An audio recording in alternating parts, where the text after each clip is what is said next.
Assalamualaikum warahmatullahi wabarakatuh. Waalaikumsalam warahmatullahi wabarakatuh. Assalatu wassalam ala asrofil anbiya'i wal mursalin wa ala alihi wa sahbihi ajma'in. Wa bisrohi sodri wa yassir amri wa hlul lisani yafqahu qawli. Alhamdulillah, puji dan syukur kita hadirkan ke hadirat Allah Subhanahu wa taala karena pada hari ini kita bisa berkumpul bersama dalam acara diseminasi penerapan budaya positif yang akan nanti kita akan tampilkan narasumber kita yaitu Ibu Uli Sintawati. Tak lupa salawat dan salam kita hadirkan kepada Nabi kita, Nabi Muhammad SAW. Semoga sampai juga kepada kita sebagai umatnya. Untuk mengawali acara kita pada hari ini, marilah kita berdoa bersama-sama. Mari kita tundukkan kepala. Berdoa dimulai.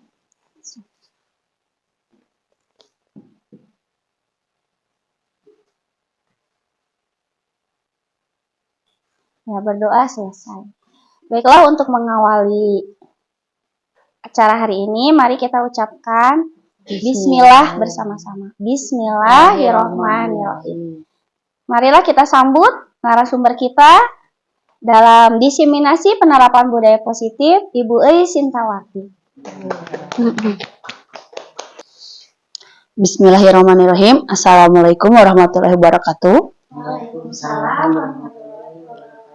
Alhamdulillah, terima kasih Bapak Ibu atas kehadirannya. Pada hari ini saya akan menyampaikan diseminasi penerapan budaya positif. Nah, sebelumnya apa sih budaya positif ini? Nah, budaya positif ini diartikan sebagai perwujudan dari nilai-nilai atau keyakinan universal yang diterapkan di sekolah.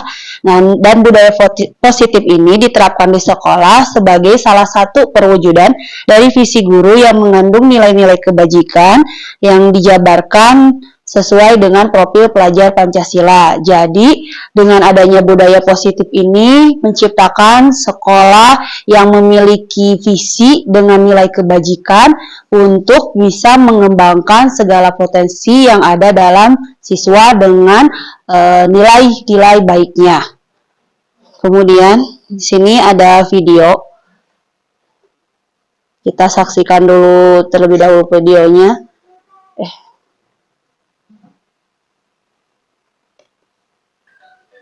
Bu Guru Sisanto, aku punya pertanyaan. Sawah itu tempat menanam padi, kan?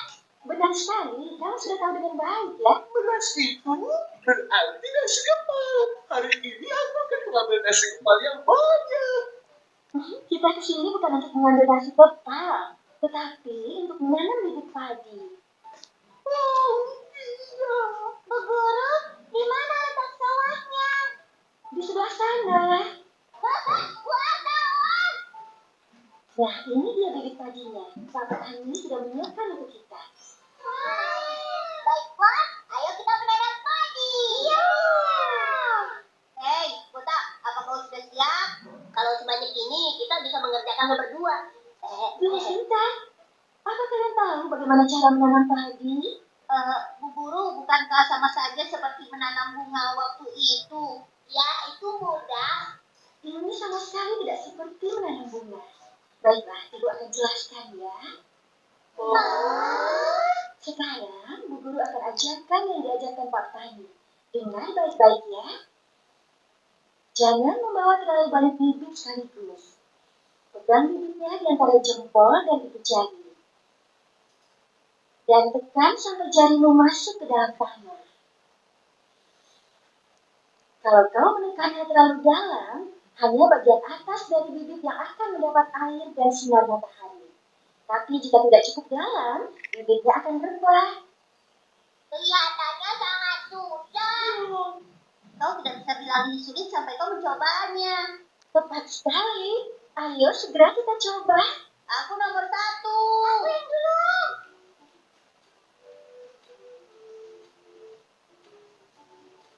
Tekan jarimu ke bawah. Cuma sampai situ saja ya?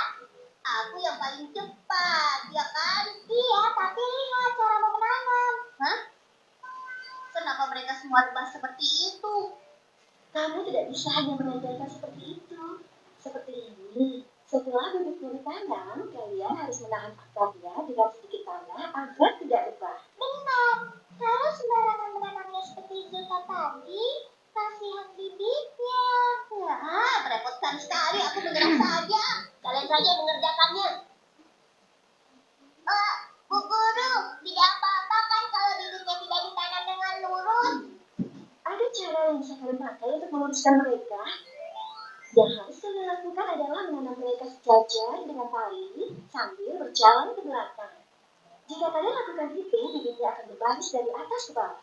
Untuk apa tali ini? Itu untuk memastikan bibitnya berbaris ke samping juga. Dan bukan hanya itu, jika kalian pakai kedua talinya, kalian juga bisa menanam bibit dengan jarak yang sama dari satu sama lain. Kalian hanya butuh untuk memindahkan talinya ke bawah setelah kalian selesai dengan setiap baris. Sebenarnya petani yang mengajari ibu. Nah sekarang apa kalian siap untuk memulai lagi? Siap! Wah, lihat itu. Wah, ikannya banyak sekali. Ini lebih menyenangkan daripada menanam padi, ya kan? Wah, menanam padi itu melelahkan ya. Aku sangat lelah. Kita baru saja mulai loh. Aku tersangkut. Tidak perlu panik seperti itu. Zulfa dan Buta sedang bermain. Ayo kemari. Buta, bantu aku menangkap ikannya. Buta, ember. Tapi mana embernya? Lalu bagaimana dengan ikannya ini? Lebih baik kita buat kolam ikan saja. Wah, ide yang bagus. Ini cukup.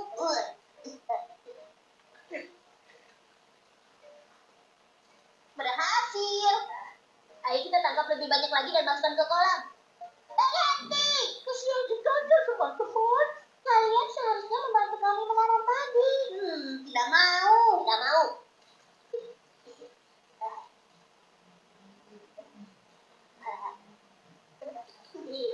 Dapat satu lagi. Aku juga dapat. Kelihatannya menyenangkan. Iya. Apa ini? Kau juga ikut menangkap ikan? Aku bisa menangkap lebih banyak ikan daripada kalian. Kau bisa menangkap? Aku juga. Ayo buat kolam di sini dan taruh ikan yang kita tangkap di dalamnya. Kita akan tangkap lebih banyak dari mereka. Ya, Kita, ayo buat kolam yang lebih besar. tapi kan dengan hebat. Kalian berdua berdiri di samping kolam ya. Kalau kita melakukannya dengan estafet akan lebih cepat dan bisa mengumpulkan ikan lebih banyak. Segitu dulu ya videonya. Nih, tadi berdasarkan dari video, kira-kira nilai apa sih yang bisa kita ambil dari video tersebut? Hal apa yang bisa kita lakukan dalam pendidikan? Yang pertama, menanam padi, kerjasama dalam melakukan kegiatan. Terus menanam itu tidak semudah itu, ternyata menanam padi itu tidak bisa disamakan dengan menanam bunga. Kemudian yang kedua, ternyata guru itu ditiru ya Bu ya. Nah, berdasarkan pendidikan, berdasarkan KHD, menurut KHD kan pendidikan itu menuntun. Terus kemudian diibaratkan sebagai menanam padi. Dan menanam padi itu tidak bisa, seperti tadi dalam video, tidak bisa disamakan dengan menanam bunga. Artinya kita itu sebagai guru, ternyata tadi juga ada murid yang menuruti gurunya, ada juga yang malah asik bermain ikan, mencari ikan. Ya, kesukaannya. Berarti kita itu sebagai guru harus bisa mengembangkan hal-hal yang baik, selain mengembangkan potensi yang memang harus kita lakukan ya, sesuai kodrat dan zamannya, kita juga harus bisa mengambil, mungkin kalau di sini posisinya tentang pribadi murid, ibaratnya murid itu jadinya dia bosen karena terus ternyata menanam padi itu capek ya. Nah, menanam padi itu capek, jadi dia asik bermain. Mungkin di dalam pendidikan, di dalam pembelajaran, supaya tidak bosan, harus ada istilahnya refreshing ya, refresh atau biasanya ice breaking ya, ice breaking dalam pendidikan. Nah, kaitannya mengapa saya menampilkan video ini, bahwa pembelajaran itu memang dimulai dari guru dan guru itu memang harus menuntun, tetapi tetap saja kita sebagai guru harus bisa menciptakan suasana pembelajaran yang istilahnya sekarang mengasihkan, menyenangkan, dan sesuai dengan kodrat zaman dan alamnya. Itu juga berdasarkan filosofi KHD ya. Di sini juga ini ada contohnya tentang KHD. Dan menuntun itu seperti tadi sudah dijelaskan oleh guru dalam video itu bahwa padi itu harus bisa dilihat dari kondisi tanah, kemudian juga dari cara menanamnya tidak boleh terlalu dalam, terus dalam pengairannya juga ya. Kita juga sebagai guru harus tahu seluk-beluk bagaimana kondisi siswa kita, apakah saat masuk kelas dia sedang sedih atau sedang marah. Jadi kita harus bisa mengetahui dahulu sikap-sikap yang dibawa dari rumah anak kita supaya bisa membuat pembelajaran yang membuat dia bersemangat dan akhirnya menyenangi pembelajaran yang kita berikan. Nah, kemudian di sini konsep utama budaya positif yang pertama perubahan paradigma stimulus, respon lawan teori kontrol, arti disiplin dan 3 motivasi perilaku manusia, keyakinan kelas, hukuman dan penghargaan, kebutuhan dasar manusia, posisi kontrol, dan segitiga restitusi. Nah, ini ada ini ya, yang dilakukan dulu, kepalan tangan. Salah satu mengepalkan tangan, yang satu lagi meminta membujuk temannya merayu, dan yang mengepalkan tangan itu membayangkan bahwa dalam kepalan tangannya itu terdapat sesuatu yang berharga, sangat berharga dalam hidupnya, sehingga tidak bisa dibuka oleh temannya. Coba lakukan dalam 30 detik, apakah temannya bisa dirayu, dibujuk untuk bisa membukanya, dan kenapa bisa dibuka? Misalnya menawari rumah, menawari uang atau mobil, itu bisa. Sampai mana keyakinan temannya bisa terayu? Ya, halus sekali ya Bu, tangan gadis. Ayo Bu rayu, apakah gadis ini akan diberi calon supaya terbuka? Halus sekali ya, pengen lihat dalamnya. Halus ya.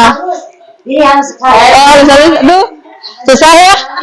Ada apa di dalamnya? Ada harta karun kah? Oh, ada harta karun terbuka. Ya, terbuka ya. Mengepalkan tangan tadi itu diibaratkan seseorang memiliki keyakinan yang kuat ya, berarti dia tidak bisa begitu mudah membukanya karena dia meyakini bahwa apa yang dia milikinya itu berharga. Jadi kita sebagai individu, sebagai manusia pribadi itu pasti semuanya memiliki prinsip hidup dan mempunyai keyakinan bahwa hidup kita itu baik.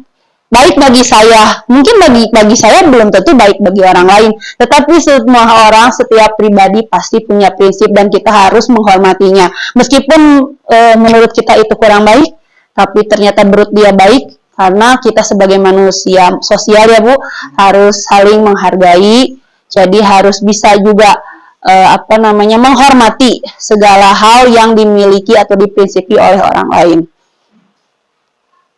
Nah, tadi ada ilusi guru mengontrol murid ya, yang video tadi, jadi ada contohnya. Jadi ilusi bahwa semua penguatan positif efektif dan bermanfaat, ilusi bahwa kritik dan membuat orang merasa bersalah dapat menguatkan karakter. Kemudian ini bahasannya yang nanti ilusi bahwa orang dewasa memiliki hak untuk memaksa. Ini yang akan dibahas selanjutnya ya. Nah, menurut Stephen, bila kita ingin membuat kemajuan perlahan, sedikit-sedikit, ubahlah sikap atau perilaku Anda. Namun bila kita ingin memperbaiki cara-cara utama kita, maka kita perlu mengubah kerangka acuan kita. Ubahlah bagaimana Anda melihat dunia, bagaimana Anda berpikir tentang manusia. Ubahlah paradigma Anda, skema pemahaman dan penjelasan aspek-aspek tertentu tentang realitas. Seperti tadi ya, setelah video yang awal tadi, balik lagi ternyata tidak semua apa yang kita harapkan itu bisa dilakukan oleh anak, karena ada anak yang nurut dan tidak. Jadi meskipun kita berniat baik, memberikan yang terbaik, tapi belum tentu disambut baik oleh pribadi yang lainnya. Nah, di sini perubahan paradigma stimulus respon teori ke kontrol ya, teori kontrol. Bisakah kita mengontrol seseorang? Di stimulus respon kita mencoba mengubah orang agar berpandangan sama dengan kita. Tapi dengan teori kontrol kita berusaha memahami pandangan orang lain tentang dunia. Jadi seperti tadi guru itu memberikan pengarahan supaya seperti ini tahapannya. Jadi dia memahami dulu anak yang ini so tahu istilahnya, anaknya itu so tahu kalau menanam itu sama dengan bunga, ternyata tidak. Akhirnya guru ini memberi pemahaman. Kemudian perilaku buruk dilihat sebagai suatu kesalahan dalam stimulus respon. Tetapi menurut teori kontrol itu semua perilaku itu memiliki tujuan. Seperti tadi bahwa setiap individu itu mempunyai tujuan dan prinsip hidupnya ya. Jadi semua yang dia lakukan pasti dia punya tujuannya tertentu. Kemudian orang lain bisa mengontrol saya. Dalam teori kontrol hanya Anda yang bisa mengontrol diri Anda. Seperti tadi pengepalan tangan tidak bisa dibujuk karena kita meyakini bahwa yang kita miliki adalah untuk kita, bukan untuk orang lain. Saya bisa mengontrol orang lain, tidak untuk teori kontrol. Anda tidak bisa mengontrol orang lain. Kemudian pemaksaan ada pada saat bujukan gagal. Seperti tadi, kalau misalnya bujukannya gagal, dipaksa ya, ternyata tidak. Kalau bisa menegosiasi, kita bisa kolaborasi dan konsensus menciptakan pilihan-pilihan baru. Misalkan saat tadi susah ini, kayak tadi Ibu, sok dikasih rumah. Gitu kan, itu akhirnya dia menciptakan sebuah kolaborasi dan konsensus. Kemudian di stimulus respon yang terakhir, model berpikir menang atau kalah. Nah, di dalam teori kontrol model berpikir menang. Jadi dia akan menang. Jadi dia tidak pernah menyerah ya, tidak pernah menyerah dan tidak pernah putus asa. Dia selalu berpikir positif bahwa sesuatu adalah yang terbaik dan pasti akan didapatkannya. Kemudian kita akan membahas disiplin. Disiplin dalam budaya positif. Apa sih disiplin? Disiplin berasal dari bahasa Latin, disiplina, yang artinya belajar. Makna asal dari kata berkonotasi dengan disiplin diri dari murid-murid Socrates dan Plato. Disiplin diri membuat orang menggali potensinya menuju sebuah tujuan, apa yang dia hargai. Namun dalam budaya kita ini, makna kata disiplin telah berubah menjadi sesuatu yang dilakukan seseorang pada orang lain untuk mendapat kepatuhan. Karena rata-rata disiplin sejak saya kecil, kamu tuh harus disiplin. Jadi saya tuh hingga tingkat SMP menjadikan disiplin itu sebuah ketakutan. Jika saya tidak patuh, berarti saya tidak disiplin. Nanti saya dihukum. Selalu seperti itu kan mindset dari kata disiplin itu. Ternyata disiplin itu sebenarnya harus bisa menjadikan sesuatu yang menggali potensi menuju sebuah tujuan, menjadi sesuatu apa yang dihargai, bukan menjadi kepatuhan. Nah, kecenderungan ini menghubungkan kata disiplin dengan ketidaknyamanan, seperti tadi kata Ibu, bukan dengan apa yang kita hargai atau pencapaian untuk suatu tujuan mulia ya. Jadi sieun, kalau nggak disiplin sieun dicarekan. Nah, di sini kesimpulannya, untuk menciptakan murid yang merdeka, syarat utamanya adalah harus ada disiplin yang kuat. Artinya harus ada kesadaran untuk meyakini sesuatu kegiatan itu adalah sebuah kebajikan. Ya, disiplin yang dimaksud adalah disiplin diri yang memiliki motivasi internal.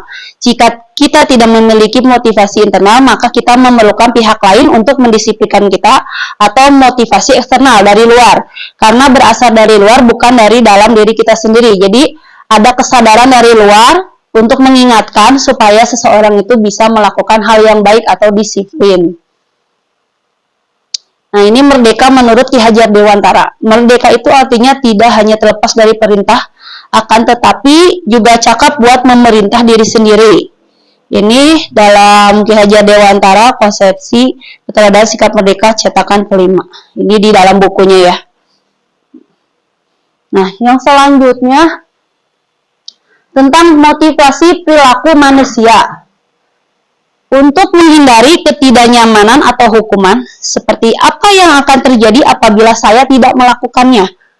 Ini berarti dia takut jika tidak melakukan pasti akan mendapat hukuman. Artinya ada orang lain. Ini termasuk motivasi eksternal karena ada ketakutan akan orang luar.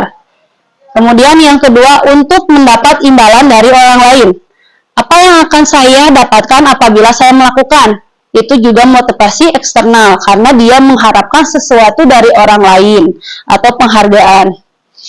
Yang ketiga, untuk menghargai diri sendiri, menjadi insan sesuai harapan kita.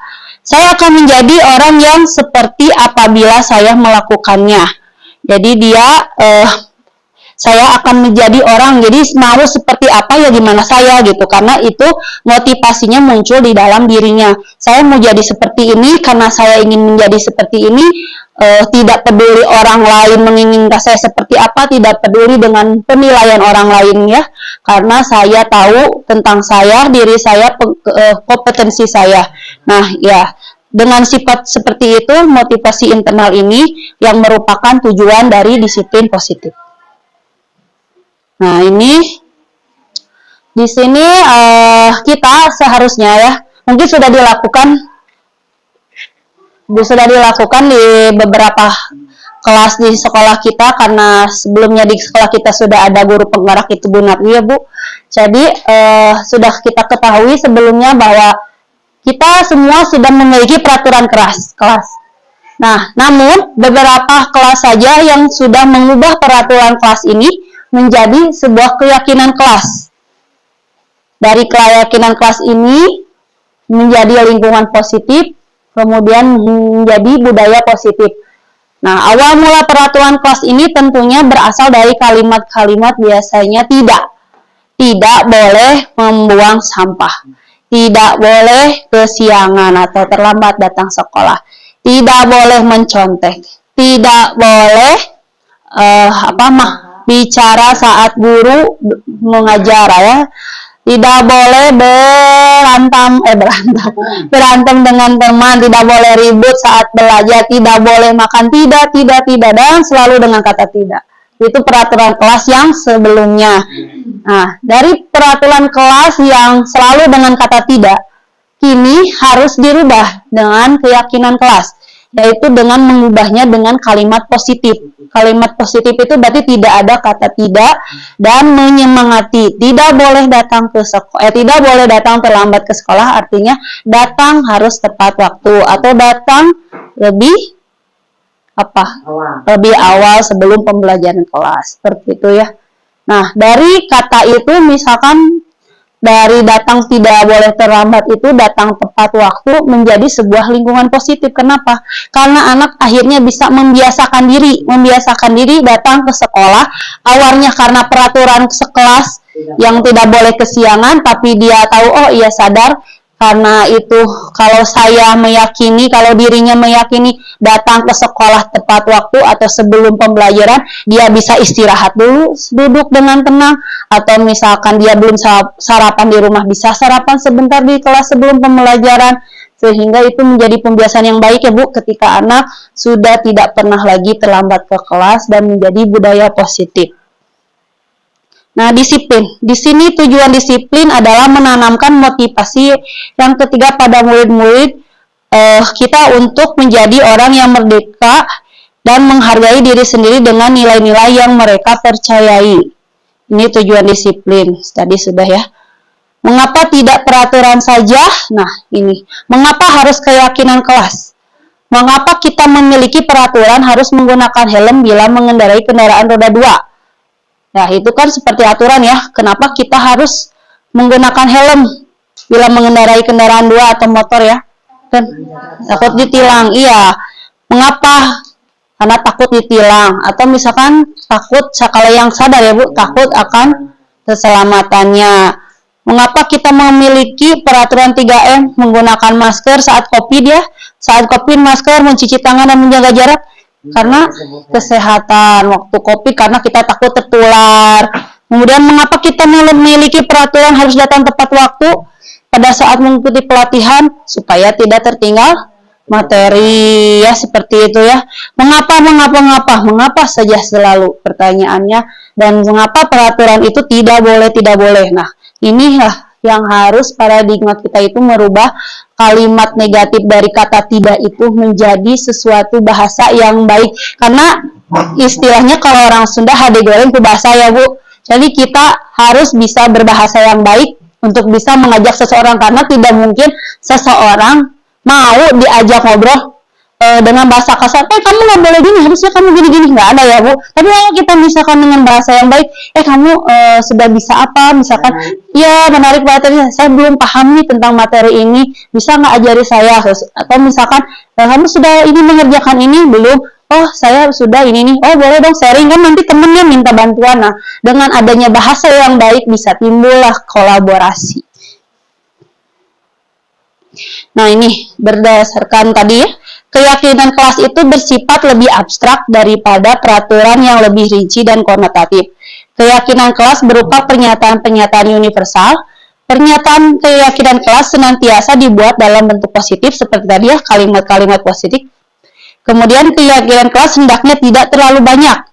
Jadi tidak seperti peraturan, tidak boleh membawa makanan di kelas. Tapi misalkan diganti dengan kalimatnya, makan di jam istirahat. Cukup segitu ya. Kemudian keyakinan kelas hendaknya tadi tidak terlalu banyak sehingga mudah diingat. Karena mudah diingat ya. Oh tahu kalau makan itu harus di saat waktu istirahat. Keyakinan kelas sebaiknya sesuatu yang dapat diterapkan di lingkungan tersebut ya. Karena kalau misalkan peraturannya terlalu tinggi, bingung ya Bu anaknya. Kemudian semua warga kelas hendaknya ikut berkontribusi dalam pembuatan keyakinan kelas lewat kegiatan curah pendapat. Kemudian bersedia meninjau kembali keyakinan kelas dari waktu ke waktu. Jadi keyakinan kelas ini tidak boleh ditentukan hanya oleh satu murid atau 2 murid, 3 murid, tapi seluruh murid menyetujui, menyepakati, akhirnya terjadi sebuah keyakinan kelas yang bisa dilakukan oleh semua muridnya. Nah ini salah satu contoh keyakinan kelas 5C SDN 268 Panjilikan. Yang pertama, selalu disiplin dalam menerapkan protokol kesehatan. Selalu semangat dan tertib dalam belajar. Kelas selalu bersih dan rapih, saling menghormati dan menghargai, dan disiplin waktu. Ini beberapa keyakinan kelas yang sudah diterapkan dari kelas 5C SDN 268 Panjilikan. Ya, kalimatnya singkat tapi membuat siswa sadar. Kelas selalu bersih dan rapi, artinya tidak boleh membuang sampah, tidak boleh mengotori lantai. Iya, jadi menjaga kebersihan. Nah, ini kita coba selalu, ini ada peraturan ya Bu, selalu kembalikan buku ke tempatnya. Kira-kira nilai kebajikan dari menyimpan buku di tempat itu apa ya? Disiplin, bertanggung jawab. Kemudian dilarang mengganggu orang lain. Kira-kira apa ya? Menghargai, menghakimi. Menghormati. Kemudian yang ketiga, hadir di sekolah 15 menit sebelum pembelajaran dimulai. Tanggung jawab. Dilarang melakukan kekerasan. Apa ya kira-kira? Menghargai teman. Kemudian dilarang menggunakan narkoba. Iya, menjaga kesehatan. Bergantian atau menunggu giliran. Budaya positifnya apa budaya kebajikannya? Ya, disiplin. Oke. Gunakan masker saat sakit, misalkan apa? Kesehatan. Jangan berlari di kelas atau koridor. Nah, coba kita cek apakah sesuaikah peraturan yang tadi Ibu ini? Ya. Selalu kembalikan buku ke tempatnya, betul ya, tanggung jawab. Dilarang mengganggu orang lain, menghormati tadi betul orang lain dan diri sendiri. Hadir di sekolah 15 menit sebelum pembelajaran dimulai, menghormati orang lain, komitmen ya, komitmen pada tujuan. Kemudian dilarang melakukan kekerasan, ya, tadi betul ya, keselamatan selain menghormati orang lain juga. Dilarang menggunakan narkoba, kesehatan karena menyelamatkan jiwa ya. bergantian atau menunggu giliran. Nah, ini tentang selain menghormati orang lain adalah tentang kesabaran. Jadi harus bisa menanamkan nilai kebajikan sabar. Karena as-sabaru minal iman ya. Sabar itu sebagian daripada iman. Selanjutnya menggunakan masker. Masker merupakan alat kesehatan karena bisa menjaga kita supaya tidak menularkan penyakit dan keselamatan ya. Tidak menghirup udara-udara kotor juga. Yang terakhir, jangan berlari di kelas atau koridor, yaitu keselamatan dan keamanan. Nah, yang materi selanjutnya dihukum oleh penghargaan. Ini ternyata tidak semua hukuman itu dan penghargaan itu bisa baik atau buruk ya. Tidak semua hukuman itu menjadi sebuah keburukan dan tidak semua hukuman menjadi sebuah kebaikan. Juga penghargaan itu tidak semua penghargaan ternyata adalah sebuah kebaikan, bisa saja menjadi sebuah kesesatan ya Bu, menjadikan anak kita itu tersesat. Nah, ini pengaruh jangka pendek dan jangka panjang. Penghargaan menghukum, penghargaan mengurangi ketepatan, ternyata penghargaan tidak efektif, penghargaan merusak hubungan. Nah, ternyata sebuah penghargaan itu bisa menjadi malah sebuah hukuman bagi si anaknya. Jadi jangan sampai ya ibu bapak, dengan kita memberikan penghargaan pada anak, ternyata malah membuat anak menjadi terpuruk karena dia jadi ingin menjadi seseorang yang senang dengan pujian. Nah, jangan sampai kita melakukan hal seperti itu. Di sini ada sebuah tindakan yang telah dilakukan guru, dan apakah ini termasuk hukuman atau konsekuensi? Yang pertama, mencatat 100 kali di dalam buku kalimat saya tidak akan terlambat lagi. Nah, ini apakah hukuman atau konsekuensi? Hukuman. Nanti kita periksa ya. Kita periksa nanti jawabannya. Kemudian, lari mengelilingi lapangan basket 2 kali karena terlambat hadir di sekolah. Kira-kira apa? Hukuman. Nanti kita lihat. Murid diminta untuk push up 15 kali karena tidak menggunakan masker ke sekolah. Oke. Menggantikan kertas tugas teman yang telah dicoret-coretnya. Membersihkan tumpahan air di meja tulis karena tersenggol pada saat belajar. Meminta murid tidak mengenakan sepatu seharian di sekolah karena tidak mengenakan sepatu hitam. Hukuman. Coba nanti kita lihat.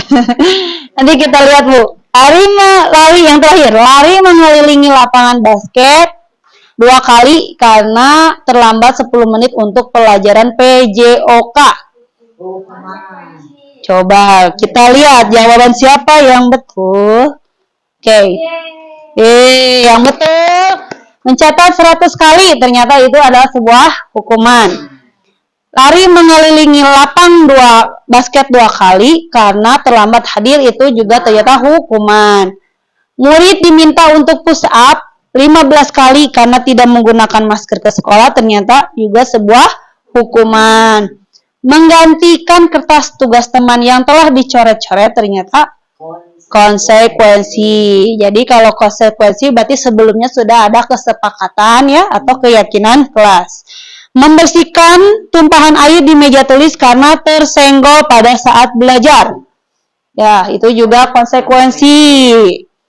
Murid disuruh untuk mengenakan sepatu seharian di sekolah karena tidak menggunakan sepatu hitam.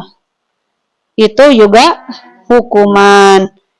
Lari mengelilingi lapangan basket 2 kali karena terlambat 10 menit untuk pelajaran PJOK, itu ternyata konsekuensi. Karena dalam pelajaran PJOK, jadi dia sudah membuat keyakinan kelas kalau olahraga untuk pelajaran PJOK telat harus lari ya. Jadi karena lagi olahraga ya wajar ya, jadi lari supaya berkaitan pembelajaran supaya badannya juga sehat karena sedang berolahraga. Nah, untuk selanjutnya Bapak Ibu, ada perbedaan antara hukuman dengan konsekuensi.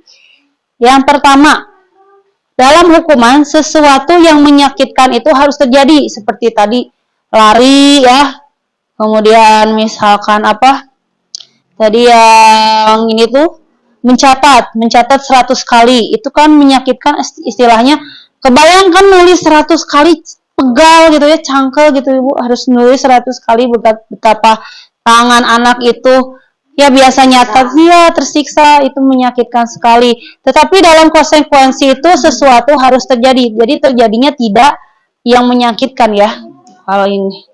Kemudian membuat anak sakit tadi seperti fisik atau jangka yang lama, bisa saja dengan lari akhirnya kalau yang punya asma bisa asmanya kambuh malah jadi dirawat jadi sakit berkelanjutan ya. Tapi dalam konsekuensi membuat anak merasa tidak nyaman dalam jangka waktu pendek. Jadi kayak tadi anak misalkan dia pemalasnya, anaknya manja gitu ya, manja gimana gitu, disuruh mengelap, tadi kan menjatuhkan air, mengelap, apa sih aku kan bukan pembantu, misalkan dalam hatinya dia jengkel gitu, karena dia merasa dia nggak pernah bekerja gitu, nggak pernah ngelap gitu, tiba-tiba harus ngelap, jadi dia agak jengkel gitu. Tapi dalam jangka waktu pendek, setelah itu ya sudah dia biasa lagi. Ya, anak membenci kedisiplinan dalam hukuman, benci banget apa sih? Semua tuh harus dilakuin gitu ya Bu. Kenapa sih ibu ini tuh bawel ketika terlambat harus lari, ketika tidak menggunakan sepatu hitam harus begini, harus begitu. Nah, jadi akhirnya dia benci akan kata disiplin. Tapi kalau dengan konsekuensi anak menghargai disiplin, oh iya, saya harus mengelap meja karena menumpahkan airnya oleh saya sendiri, bukan oleh orang lain. Berarti itu perbuatan saya, jadi saya juga yang harus membersihkannya. Iya. Dalam hukuman terjadi seperti tadi karena salah membenci karena terpaksa ya. Terlaku terlambat karena terpaksa, karena takut dihukum. Beda dengan stimulus tanggapan ya, dengan konsekuensi merupakan stimulus tanggapan. Kemudian hukuman mendorong anak menyakiti diri sendiri ya, seperti tadi ya, karena harus lari akhirnya itu anaknya yang tersakiti sendiri, bukan orang lain. Kalau dalam konsekuensi mendorong anak agar mudah menyesuaikan diri, jadi memahami yang telah dilakukan, kalau kesalahan itu harus diperbaiki. Selanjutnya konsep diri yang buruk dalam hukuman, dalam konsekuensi konsep diri yang baik. Kemudian dalam hukuman anak belajar untuk menyembunyikan kesalahan karena dia takut, akhirnya dia tidak mau mengakui. Misalkan kamu ya udah berbuat ini, enggak saya nggak ngapa-ngapain gitu, nggak tahu. Kadang suka gitu kan anak ibu, nggak tahu, iya tidak mau mengakui, iya berbohong karena dia takut gitu ya, sudah ada ketakutan. Kemudian dalam konsekuensi konsep diri yang baik dan anak belajar untuk mematuhi peraturan. Kalau dalam konsekuensi, sadar akan kesalahannya, tidak mau diulangi, dan akhirnya mau mematuhi peraturan yang sudah diberlakukan. Dan yang terakhir dalam hukuman, marah, rasa bersalah, dipermalukan, merasa tak dihargai. Pasti ya Bu, ketika anak kesiangan, misalkan harus hormat, ketika upacara harus hormat, terus berdiri seperti ini di tengah lapang dan diperlihatkan oleh orang banyak, pasti itu menjadikan dirinya merasa dipermalukan dan tidak dihargai. Sedangkan dalam konsekuensi kehilangan hak, dibuat tidak nyaman, diasingkan untuk sementara ya, seperti tadi merasa dijadikan sebagai pembantu buat ngelap, terus misalkan harus mengganti, agak sebel tapi sebentar gitu, bukan dalam jangka waktu yang panjang. Tapi kalau ketika anak misalkan dihukum ketika kesiangan saat upacara, harus dibariskan di tengah lapang. Kalau zaman dulu seperti Bu, itu ya Bu, hukuman zaman dulu mungkin guru-guru yang di masa lalu itu sering kali memberikan hukuman, terutama di kelas tinggi ya, seperti di SMA itu agak berat. Kalau ini dihukum di tengah lapang, diberjejerkan, harus gini, mungkin bisa sampai waktu 1 jam ya Bu. Kalau zaman dulu saya pernah mengalami yang kesiangan itu harus hormat ke bendera 1 jam, dan itu kan menyiksa anak, dan akhirnya anak bukannya menyenangi untuk sadar diri, tapi malah jadinya kesel. Apa sih meni repot aturan teh, meni harus gini, harus pakai sepatu hitam.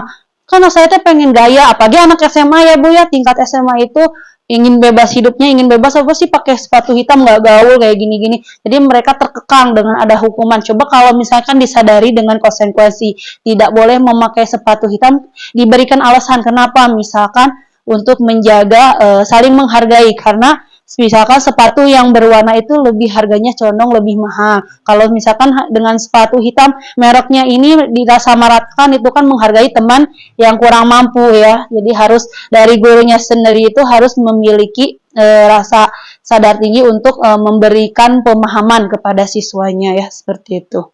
Nah, untuk selanjutnya ini berdasarkan tadi kita sudah membahas hukuman dan konsekuensi, mengapa itu bisa terjadi? Ternyata ada kebutuhan dasar manusia, 5 kebutuhan dasar manusia yang belum terpenuhinya.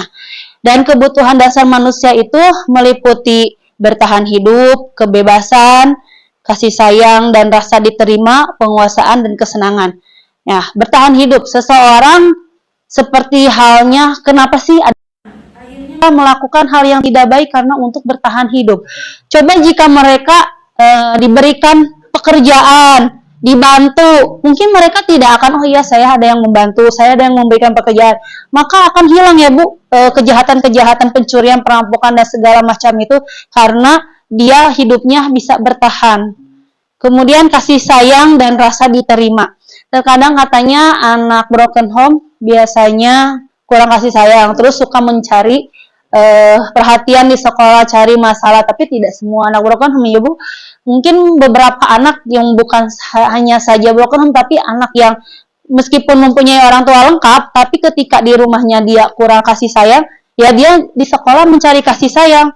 Akhirnya dia bikin masalah, atau misalkan dia itu senengnya dimanja oleh guru, nyari perhatian ke guru, pengennya deket, terus apalagi kayak anak kelas 1 ya Bu Seli, caper, karena dia pengen diperhatiin, karena dia pengen diberi kasih sayang. Kalau dia udah dikasih sayangnya Bu, pasti anak itu biasanya, apalagi anak kelas 1 ya Bu, itu pasti langsung semangat belajarnya, nyaman, dan malah istilahnya pengen belajar lebih lama di sekolah ya, karena rasa nyaman, rasa sayangnya itu diterima gitu Bu. Oh iya, saya teh sama Bu Seli tuh disayang, kalau di sekolah tuh nyaman, jadi semangat belajar. Kadang anak itu seperti anak saya sendiri, misalkan lebih seneng belajar di sekolah, karena kalau di rumah misalkan dimarahin, tapi kalau misalnya sama ibu gurunya dikasih sayang, terus diberi penghargaan, oh iya bagus kamu gini, ini kamu paham ini, jadi lebih bisa bebas juga. Mungkin kalau di sekolah, kalau di rumah misalkan suka dimarahin sama ibunya gitu, kalau nggak bisa, tapi kalau di sekolah bisa sama ibu guru, oh iya kamu nggak bisa, nggak apa-apa nih, coba dibantu sama ibu,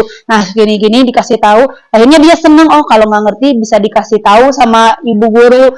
Terus belajar itu enak kalau di sekolah sama bu guru mah nggak pernah dimarahin kalau salah. Misalkan di rumah mah apa pusing belajarnya sama ibu sendiri gitu ya, bawel misalkan ibunya. Nah itu hal-hal seperti itu yang menyebabkan si anak itu mencari pola tingkah ya, tingkah lain, atau jangan pun anak ya Bu, orang dewasa saja. Misalkan kadang ada juga, bukan di antara kita, misal antara rekan kita lagi sedih juga, dia kadang misalkan diam aja, itu mungkin pasti dia tuh diam itu kenapa, misalkan pengen ditanya kondisinya gimana, tapi ketika dia ditanya terus dia bisa sharing ke kita, terus dia nyaman ke kita, akhirnya dia bisa sharing, jadi akhirnya saling support ketika ada sesuatu yang akan dilakukan ya.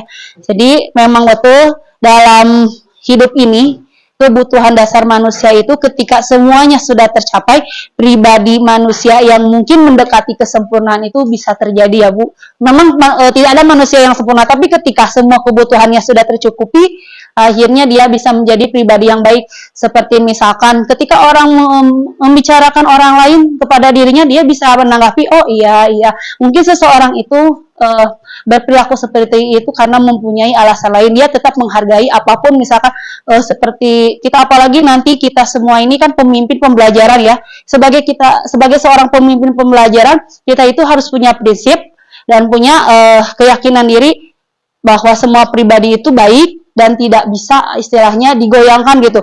Ada omongan orang ini, iya, omong ini iya, kesana kesini nggak punya keyakinan. Nah, kita sebagai pemimpin pembelajaran tidak boleh begitu ya Bu. Kita harus meyakini, oh iya, masukan iya dengar, tapi kita tetap harus bisa menilai sendiri, seperti itu ya. Nah, kemudian di sini ada sebuah masalah. Ibu guru bilang, aku tidak boleh bersenandung sewaktu mengerjakan tugas. Katanya kelas harus tenang, tidak ada suara. Padahal kan aku suka dan senang menyanyi. Kira-kira kebutuhan apa yang diinginkan oleh si anak ini ketika dalam belajar. Apa yang belum tuntasnya dalam dirinya. Jadi dia itu sedih, tidak boleh bersenandung. Berarti kebutuhan manusia kesenangan. Iya, berarti dia itu butuh kesenangan ya. Harusnya gurunya itu tahu anaknya senang menyanyi. Oh, berarti anak ini senang menyanyi. Kenapa nggak bikin es breaking ya Bu dengan menyanyi? Jadi dianya nggak sebel, nggak sedih gitu ya. Nah, ini berarti kebutuhan dalam kesenangan. Yang kedua, ibu guru tidak menyapaku hari ini, padahal aku pakai jepit rambut baru. Kira-kira kebutuhan dasar manusia apa yang dia? Iya, cinta dan kasih sayang karena dia ingin diperhatikan ya Bu. Kalau anak kelas 1 kan gitu ya, ibu-ibu lihat nggak aku punya apa gitu ya, punya ini baru ini. Nah, itu tuh dia ingin disayangi. Yang ketiga, aku bosen. Masa belajarnya cuma gitu-gitu aja, dengerin ibu aja. Jadi dia bosen aja diem, monoton. Kira-kira kebutuhan apa ya Bu kalau ini? Iya, kebebasan, kesenangan bisa, kebebasan bisa. Karena memang Bu, ya jangankan guru kita aja kalau misalkan dalam pelatihan, iya Bu, bete kan Bu. Si pelatih teh kamu sih mau ngomong wae gitu nya Bu, kesel gitu. Ngomong aja ngomong. terus ngomongnya tuh yang materi yang dalam modul deh, sesuai di semuanya dalam modul. Kalau gitu mah udah kita baca modul gitu kan Bu ya. Tapi kalau ketika pelatihan terus si penyampaiannya tuh enak, terus kita sharing juga didengar, oh semangat ya, oh ya bagus ternyata gini ya. Meskipun kita bisa baca modul itu, tapi ketika kita mendengarkan cara seseorang menyampaikannya dengan penuh semangat, kemudian bisa memberikan contoh-contoh yang real buat kita paham, oh iya benar ternyata saya tuh harus seperti ini, saya tuh harus seperti ini kalau nanti gini kan gitu ya Bu. Rata-rata kalau kita pasti mengikuti pelatihan pasti pengennya contoh yang real, bukan sesuai dengan modul yang sudah kita ketahui ya. Kemudian yang selanjutnya, aku sebel, gambarku tidak rapi, malah ibu guru nunjukin ke teman-teman di depan kelas. Ya, ini kira-kira apa? Kebutuhan apa Bu? Penguasaan. Jadi dia pengen, ya. Jadi pengen diakui bahwa meskipun gambarnya biasa saja, tapi kita guru kan sebagai guru misalnya gambar anak, oh ya kamu bagus tuh lihat gambarnya ya, mau misalnya ditunjukin bagus tuh, udah bisa melengkungnya segini. Kalau mau gambar gunung ya Bu, kan gunung biasanya anak mah. Nah ini ya, coba nanti warnanya misalkan dikasih warna yang ini yang agak beda, bunganya misalkan lebih lebar lagi daunnya, iya lebih diarahkan. Jadi supaya tidak anak tuh nggak sebel. Jadi kalau misalkan ditunjukin doang nih lihat gambar ini, seolah-olah iya apa sih si ibu teh bilang gambar aku jelek gitu ya Bu ya. Kalau anak mah kan nggak boleh gitu ya. Kalau kita harusnya ya kasih pengertian itu bukan nunjukin gini doang, tapi dikasih ini udah bagus ya, nih lihat gambarnya udah seperti ini. Nah seperti itu ya Bu. Kemudian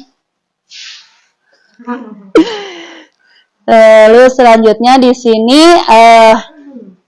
ada ini motivasi, identitas gagal berhasil, dan kontrol dari luar ya, kontrol dari diri sendiri.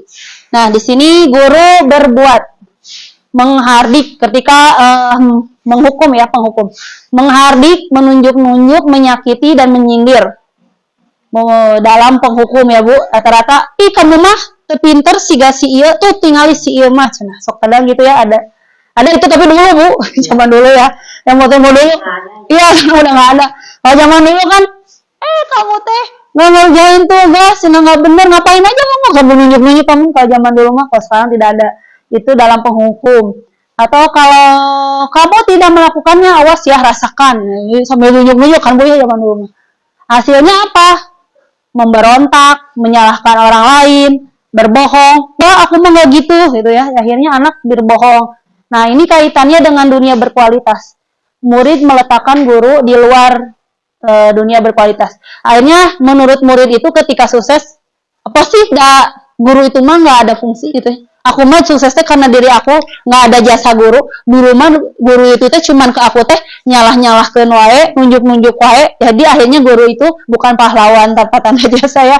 Ya guru itu ya udah we guru seukur di sekolah cicing gitu kan. Nah, jangan sampai kita seperti itu ya Bu, amit-amit, naudzubillah min dzalik.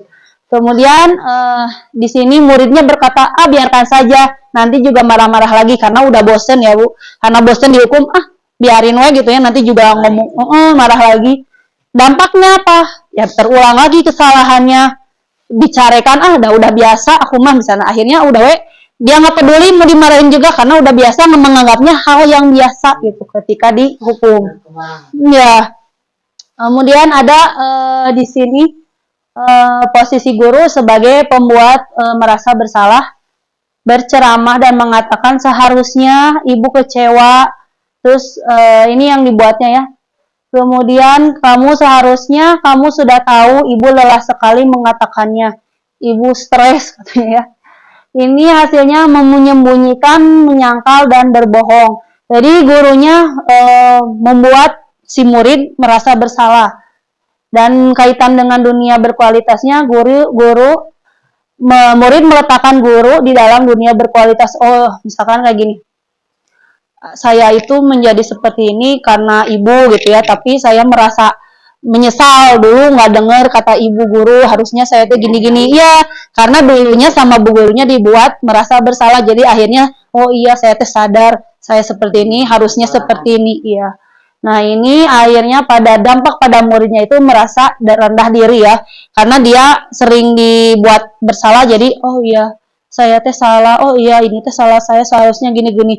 Jadi akhirnya dia rendah diri karena merasa dirinya salah terus. Ternyata ini identitas gagal dari kontrol dari luar. Nah, kemudian identitas berhasil kontrol dari luar, yaitu mengharapkan imbalan atau ketergantungan pada orang lain. Di sini guru sebagai teman, kalau tadi guru sebagai penghukum dan pembuat bersalah, merasa bersalah, sekarang guru sebagai teman, membuatkan alasan-alasan untuk muridnya.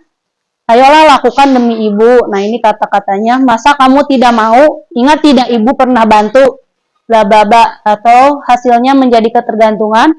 Kemudian murid meletakkan guru sebagai orang yang sangat penting karena dijadikan teman CS gitu ya Bu. Oh, ini ibu guru aku, kesayangan aku, bestie aku gitu ya. Jadinya tuh dia tuh merasa si gurunya itu, wah kalau aku tanpa dirimu apa sih Bu gitu mungkin ya. Jadi akhirnya dia tidak lemah, tidak mandiri, tapi dia tergantung. Ya, tapi dia menjadi bergantung Bu, karena kalau dia ketika nanti dia naik tahapan juga, ketika naik tahapan dia takut nantinya, ibu itu nggak ngajar aku lagi, aku nggak bingung gitu. Karena kalau sebagai teman, jadi kita harus bisa memposisikan guru kan, ya ketika menjadi teman akhirnya anak menjadi ketergantungan dengan kita ya Bu ya. Nah, selanjutnya guru sebagai pemantau. Ini gurunya berbuat, menghitung, dan mengukur. Kemudian gurunya berkata apa peraturannya. Nah, hasilnya ini menyesuaikan diri bila diawasi. Kemudian kaitan dengan dunia berkualitasnya, murid meletakkan guru dalam peraturan dan hukum di dunia berkualitas.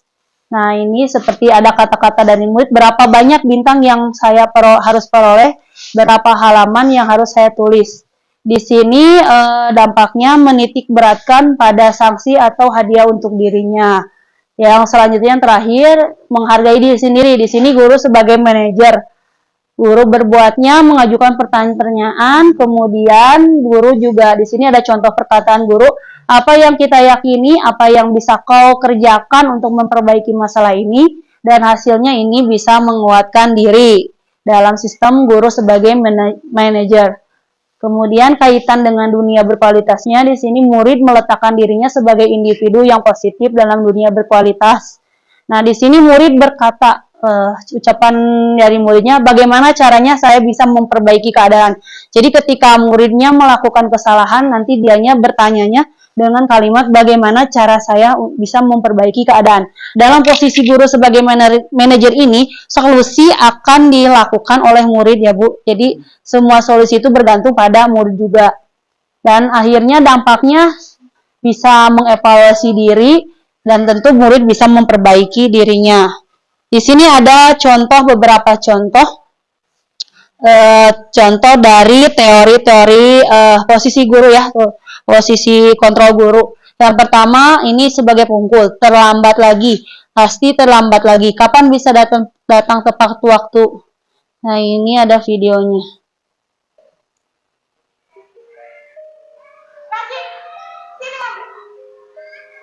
Terlambat lagi. Jam berapa ini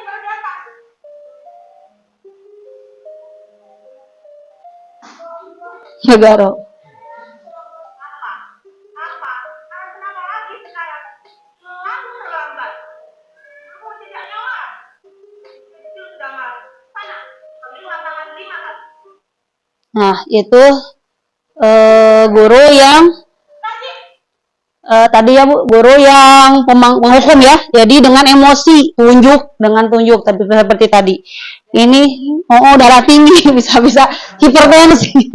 Padahal kamu guru dengan posisi penghukum terus mah bisa-bisa dia hipertensi di kelas, jantungan. Kemudian ini contoh kalimat dari pemuat rasa bersalah. Adi, kamu ini bagaimana ya? Kamu sudah berjanji dengan ibu tidak akan terlambat lagi. Kamu kenapa ya? Senang sekali mengecewakan ibu. Jadi membuat, iya saya salah, iya. Nah ini videonya ya, contohnya dari Najib lagi.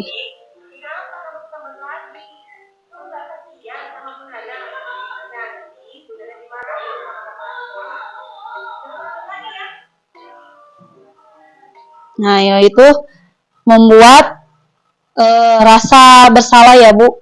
Jadi si guru teh terus tidak dengan ucapan yang kasar tapi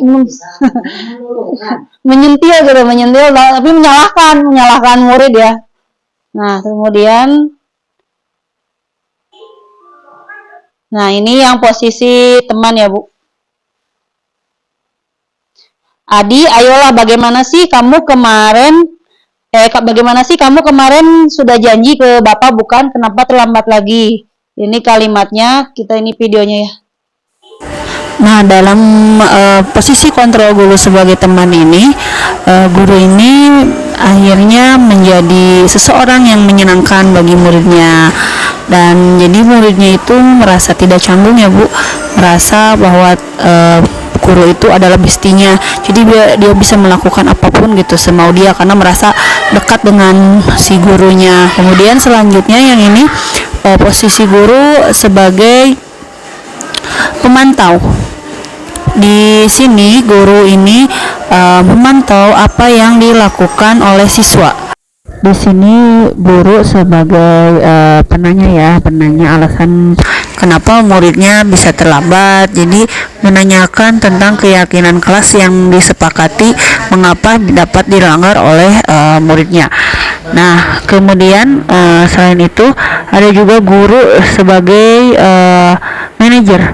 Di sini guru akan memberikan pertanyaan dan solusi ini diserahkan pada siswanya ya.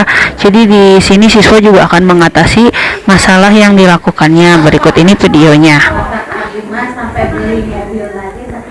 Nah, dalam video ini sudah terlihat jelas ya Bu bahwa di sini guru memberikan pertanyaan kenapa siswanya terlambat, tapi guru juga menanyakan bagaimana cara siswa supaya bisa memperbaiki supaya siswa tidak lagi terlambat datang ke sekolahnya. Nah, dalam posisi guru sebagai manajer ini, di mana guru tadi ya Bu menanyakan alasan kenapa siswa terlambat datang ke sekolahnya, bukan seperti tadi yang penghukum dimarahin ya Bu ya. Tapi kalau di sini gurunya lebih seperti bikin adem gitu ya Bu, bikin tenang, di mana siswanya ditenangkan dulu, ditanya dulu dengan baik-baik kenapa kesiangan gitu ya. Nah, terus kemudian juga ditanya juga alasannya. Selain alasannya juga dicari solusi untuk memperbaiki kesalahannya. Jadi tidak ada judgement untuk menyalahkan siswa. Nah, cara melakukan posisi kontrol guru ini sebagai manajer ada dengan segitiga restitusi. Nah, di sini ada ciri-cirinya ya Bu. Yang pertama bukan untuk menebus kesalahan, namun untuk belajar dari kesalahan. Nah, kemudian restitusi ini memperbaiki hubungan, kemudian tawaran bukan paksaan, dan restitusi juga menuntut untuk melihat ke dalam diri restitusi mencari kebutuhan dasar yang mendasari tindakan. Kemudian restitusi diri adalah cara yang paling baik untuk memperbaiki diri, dan restitusi juga fokus pada karakter bukan pada tindakan. Kemudian restitusi fokus pada solusi. Nah, yang terakhir juga restitusi mengembalikan murid yang berbuat salah pada kelompoknya. Nah, segitiga restitusi ini memiliki beberapa tahapan ya. Nah, ini selanjutnya tahapan dari segitiga restitusi. Nah, pada tahap pertama, menstabilkan identitas. Di sini guru membuat murid yang merasa gagal karena berbuat salah menjadi positif terhadap dirinya. Jadi posisi guru itu menenangkan murid. Nah, di sini contoh-contoh katanya ya Bu. Yang pertama, berbuat salah itu hal yang manusiawi.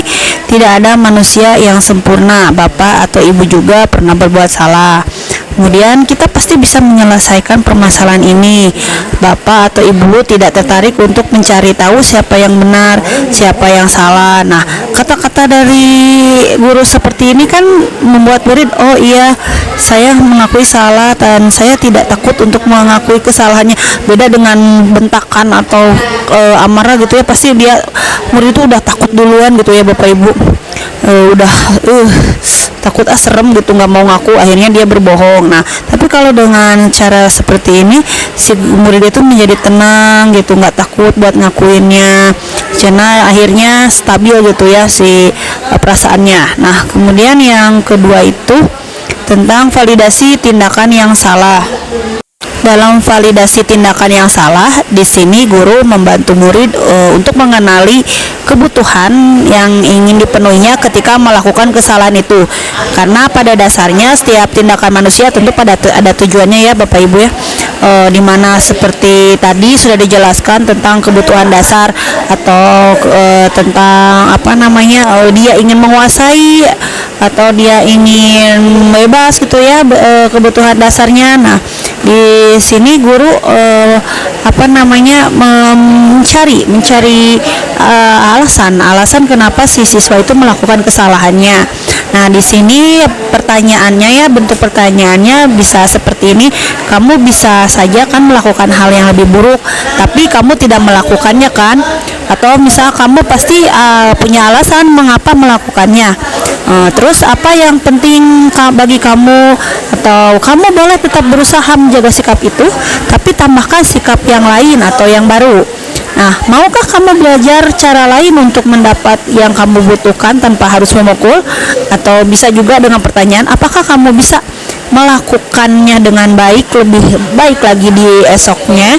Nah, mungkin itu pertanyaan-pertanyaan ya yang bisa diajukan ketika kita sedang melakukan validasi tindakan yang salah. Kemudian tahap yang terakhir ya, ini yaitu tentang menanyakan keyakinan. Nah, di sini dalam menanyakan keyakinan ini dihubungkan dengan nilai kebajikan yang diyakininya atau yang mendasari manusia berinteraksi dengan orang lain. Nah, di menanyakan keyakinan ini selain bertanya tentang kesepakatan kelasnya yang tadi sudah dibahas ya, bahwa sebuah keyakinan datang dari peraturan yang menjadi kesepakatan kelas. Nah, jika ketika ada anak yang melanggar, maka untuk pertanyaan di akhirnya yaitu ditanyakan mengapa si anak ini melanggar keyakinan kelas, dan nanti akhirnya si guru ini bertanya juga, mencari solusi dari permasalahan yang telah dilakukan oleh anak. Nah, ini ada beberapa kata yang bisa kita lakukan ketika dalam menanyakan keyakinan. Apa nilai yang kita percaya di kelas atau di sekolah kita, nilai kebajikan atau keyakinan apa yang telah kita sepakati, kemudian kelas yang ideal itu seperti apa sih, atau kamu ingin jadi anak seperti apa, apa yang kamu rasakan ketika kamu melakukan itu, kamu menjadi orang yang seperti apa. Nah, kalimat-kalimat pertanyaan ini bisa dijadikan sebuah pertanyaan untuk menanyakan keyakinan ya. Nah, selanjutnya ini intervensi bisa membantu ya murid kembali ke tujuan semula dengan cukup singkat dengan cara non-konfrontatif. Di sini contoh-contoh kalimatnya, sepertinya kamu punya masalah, saya bisa bantu apa? Saat ini kamu seharusnya berbuat apa? Apa yang bisa saya bantu agar kamu bisa melakukannya? Apakah saya bisa bantu kamu agar dapat segera mulai? Apakah tugas kamu saat ini? Bagaimana kamu ingin diperlakukan pada kegiatan ini? Bisakah kamu melakukannya? Apakah yang kamu inginkan atau apa keyakinan kita? Kemudian, apakah kamu ingin berbuat lebih baik? Apakah saat ini kamu sedang menjadi orang yang sedang kamu inginkan? Apakah kamu bisa mengubah kegiatan atau perilaku kamu saat ini menjadi sikap yang lebih membantu? Apakah wajar membuat kesalahan? Bisakah kita memperbaikinya? Apa yang kamu lakukan saat ini sesuai? Atau kapan kamu siap untuk memulai dan kesepakatannya apa? Nah, ini kalimat-kalimat yang bisa digunakan ya Bu ketika menanyakan keyakinan. Nah, dengan segitiga restitusi ini adalah salah satu cara yang bisa kita lakukan ketika ada permasalahan di kelas, ketika anak membuat sebuah kesalahan. Kita tidak lagi sebagai penghukum atau tidak juga hanya sekedar teman atau tidak juga sebagai pemantau saja, tapi lebih mendalam yaitu sebagai manajer untuk bisa menanyakan alasan juga mencari solusi dari setiap permasalahan anak ya, karena sejatinya guru itu kan digugu dituru. Sekian ya Bu pemaparan kali ini dari saya, mudah-mudahan dapat bermanfaat khususnya bagi saya, umumnya bagi kita semua. Terima kasih. Wassalamualaikum warahmatullahi wabarakatuh. Alhamdulillah, hari ini kita banyak sekali ya mendapatkan ilmu dari Ibu Elis ya. Diseminasinya tentang disiplin positif itu sangat keren, sangat hebat ya. Bu Elis juga memaparkannya dengan sangat jelas ya. Karena itu kita kasih tepuk hebat dulu untuk Bu Is. Tepuk hebat, hebat, hebat, hebat, hebat, hebat. Ya, baik secara langsung ataupun tidak ya, kita pernah ternyata ya di posisi penghukum ataupun di posisi pembuat rasa bersalah ya. Mudah-mudahan kita bisa belajar dari sini dan perlahan-lahan kita bisa menempatkan posisi kita terhadap menjadi seorang manajer ya. Jadi kita juga sebagai guru harus bisa memposisikan diri kita, karena nanti tentunya akan berpengaruh ya kepada anak didik kita ya. Banyak sekali yang kita dapatkan hari ini. Untuk itu saya ucapkan terima kasih kepada Bu Is yang sudah membagikan ilmunya. Pertemuan kali ini akan saya tutup dengan membacakan Alhamdulillah. Alhamdulillahirobbilalamin. Wassalamualaikum warahmatullahi wabarakatuh. Waalaikumsalam warahmatullahi wabarakatuh.